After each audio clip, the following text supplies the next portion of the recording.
Hello friends, welcome to cafe's point. आज हूँ आमर फोटोशॉप सीसी प्लेलिस्ट रो 8 क्लास। आ पूर्व क्लास रे आमे आइड्रॉपर टूल भितर थिबा सब टूल विषय पढ़िथिला। आज हम पढ़िबा spot healing brush tool, patch tool, content aware move tool आउ रेड आई टूल विषय। चलंतु वीडियो स्टार्ट करबा। फ्रेंड्स, वीडियो स्टार्ट करिया पूर्व आपन मन गोटे छोटो रिक्वेस्ट, जदि आपन माने हम चैनल को देखिचंती आ सब्सक्राइब करि नाहंती, दया करी चैनल को सब्सक्राइब करंतु, जा फल रे आपन माने आम जो भिडियो आणिक भिडियो एडिटिंग, ग्राफिक डिजाइन आउ ये सब विषय जब आप शिखा चाहते नोटिफिकेशन टी पाइपर। चलते भिडियो स्टार्ट करवा।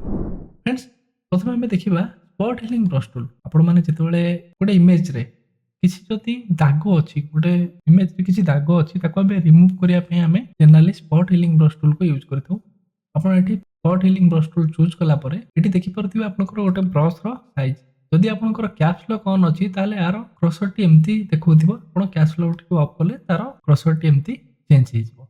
ठीक अछि। तापरे आपण जदि एठी राइट क्लिक करिवे, राइट क्लिक कला परे आपण चाहिले ब्रश रो साइज को एठी बड़ छोट करबे आ हार्डनेस को 100 रखिबे, कारण spot healing brush tool hardness 100 रखा हुए प्राय। तो जदि कोटे आवश्यक पड़े ताले हम टिके कमेबा। आपण जो आपणकर ब्रैकेट अच्छी से ब्रैकेट लेफ्ट ब्रैकेट और राइट ब्रैकेट साहाय्य ब्रश रो साइज को बड़ छोट कर पारे। जेतिकी बड़ आमर दाग अच्छी मु जूम करके आपको देखै दउची, जेतिकी बड़ आपणकर स्पॉट टी अच्छी रिमूव करूचंती, आपण जस्ट ताठो टिके बड़ साइज रो ब्रश रखिबे, कारण से कोन करबो ना ता पाखा पाखी सैंपल को उठेकी फिल करने चेष्टा करबो। हल्का टिके बड़ साइज रो रखिबे। रखिला परे सेठी जदि आपण गोटे क्लिक करबा, देखंतु देखंतु मु क्लिक करके देखै दउची, देखंतु आराम से आपण एठी इजीली दाग गुड़ा रिमूव कर परिबे। तापरे ए टूल साहाय्य आपण जते भी फेस को रिटचिंग करिया चाहउछन इजीली कर परिबे। तापरे ता नेक्स्ट गोटे अछि healing brush. Healing brush tool ले भी सेम काम, किंतु आर काम करबा स्टाइल टिके अलगा। आर कोन फर्स्ट आपण एठी गोटे जागा रो गोटे पैच सिलेक्ट करिवे आ गोटे जागा रो आपण सैंपल उठेबे। उठेई के आ गोटे जागा रे से सैंपल को ऐड करिवे। सैंपल केमति उठेबे, जोटू सैंपल उठेबे आ जोटे ऐड करिवे। सैंपल धरो मु चाहूची এই जो जगह रे जो कलर जो टेक्सचर अच्छी फेस रो सेटा एठी ऐड हो। केमति करिवे, फास्ट मु ब्रश साइज को टिके बड़ कर दोची। कला परे मु फास्ट कोन करबी, एठी ऑल्ट क्लिक कला परे देखंतु आपण गोटे आपनकर क्रसर चेंज हो जाउची। ऑल्ट क्लिक कले कला परे एठी क्लिक करिवे, सैंपल पिक हे गला। देखंतु सैंपल एबे पिक हे गला।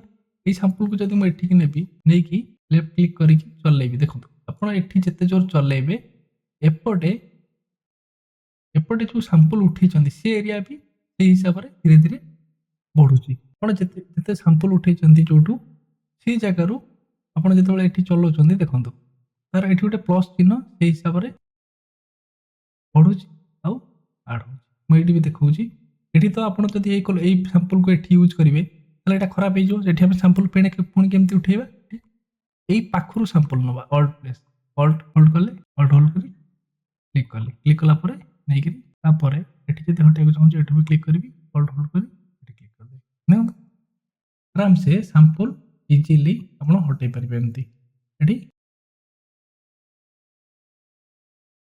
आपण ए टूल रो सहाय्य रे एमती ऑल्ट होल्ड करिकि गोटे जगह सैंपल उठे, ऑल्ट होल्ड करी थरे क्लिक कले सैंपल सेठी पिक करदला। से जगह तापरे आपण जोठी सैंपल हटाइबो चाहूँ ब्रश रो लेफ्ट माउस रो लेफ्ट क्लिक को प्रेस करी रखि आपण सेठी चलेले से धीरे धीरे से जगह जो जगह सैंपल आप पिक कर तारी कलर और टेक्सचर को से आप जो जगह फिल करना चाहते फिल कर। ठीक अच्छे। तापरे नेक्स्ट टूल गोटे अच्छी पैच टूल। पैच टूल रे कोन काम, पैच टूल ले सेम काम। पैच टूल कामटा मु आपको देखै दोची। एठी गोटे स्पॉट अछि, ए स्पॉट को जदि मु रिमूव करबा चाहूची, मु ए स्पॉट को फर्स्ट सिलेक्ट करी एमती ट्रैक कर सिलेक्ट कर देली। सिलेक्ट कला परे आकु मु जोठी मु चाहूची जो एठी जहाँ भी फिल हो, मु धर चाहूँगी यही कलरटा ये जो कलर अच्छी एटा ये फिल हो घुंचे देवी। देखो ये जोटा अच्छी सिलेक्ट कली, कंट्रोल डी मारुची मु डिसिलेक्ट कली, घुंचे देली, कंट्रोल डी डिसिलेक्ट। एठी आपण एमती गोटे जगह मनकर ये देखो ये सिलेक्ट कली, सिलेक्ट कला परे मु चाहूँगी यही कलर रो फिल हो। कंट्रोल डी आउ कोन करि हबो पैच टूल ले। आ गोटे जिंस देखो पैच टूल ले किसी जगह को आम चाहिए टेक्सचर आड भी कर देखो। सपोज मु सिलेक्ट कली, ये देखो विभिन्न टेक्सचर ट्री है, ग्रास है, बहुत गुड टेक्सचर पैटर्न देखो। बहुत गुड़े पैटर्न एठी देखौछि ये पैटर्न को आपण सिलेक्ट कला पर यूज पैटर्न जदि करिवे ए जगह आपण एमती किसी जगह को खराब मध्य करि परिबे ठीक अछि तापर हमें नेक्स्ट टूल देखिबा content aware move tool content aware move tool ले हम कोनोसी जदि मन कर ए इमेज रो बैकग्राउंड टी हमको पसंद आछि आमे चाहूछे ए जो झियो फोटो अछि आको हटेई कि हमरो निजरो किछि फोटो रखिया चाहू सी जगह रे हमें कंटेंट और मूव टूल को यूज करके आराम से बैकग्राउंड रो फोटो टी को हटि पारे केमती आपण गोटे content aware move tool selection परे सिलेक्ट कला परे आपण एठी मूव टूल ले हल्का डिस्टेंस रे पूरा पाखरु बारीक रे सिलेक्शन करबानी हल्का डिस्टेंस रे गोटे रफ सिलेक्शन आपण तैयार करिवे सिलेक्शन जेतेबेले आपण जोटू आरंभ करते सेटा जोड़ी देबे एटा सिलेक्ट होला परे आपण माउस रो लेफ्ट क्लिक को प्रेस करी रखी के आगो कोन करिवे जो जगह रे आपण फिल करबा चाहन सेठी ट्रैक कर देले तापर एठी ठीक बटन ऊपर क्लिक करिवे नचेत एंटर ऊपर होला पर देखतु एई जगह रु सब्जेक्ट मोर हटि गला एठी अछि एटा को हमें कोन करबा डिलीट प्रेस कला परे ओके प्रेस करले कंटेंट और सिलेक्ट रखी की तापर देखंतु एठी आराम से बैकग्राउंड रो हमरो सब्जेक्ट हटि गला एठी हमें चाहिले ए जो हल्का शैडो ये देखा जाउची एठी तले हमें आम फोटो हमें चाहूथिबा फोटो को रखिबा से जिनसोटा आउ शो करिवो नाही आ गोटे जिनस मु आपन मन देखि दउची फ्रेंड्स मको कंट्रोल जेड करिकरी जदी आपन एईटा को डुप्लिकेट करके लेयर टेकु मोबाइल लेयर को डुप्लिकेट करके मु काम करूची तळ लेयर टा अप अछि एबे जदी मु आकु एटा जदी एमती भूल सिलेक्शन हो जाउची आपन कंट्रोल डी करके डिलीट करी पुणी मूलरू सिलेक्शन करि परिबे अब गोटे जिनस देखौची आपन को मुटा मोर जो लेयर टा कॉपी हिची तारि ऊपर अप्लाई करके देखौची मु सिलेक्ट करली लेफ्ट क्लिक करली टिके आनी एठी कर देली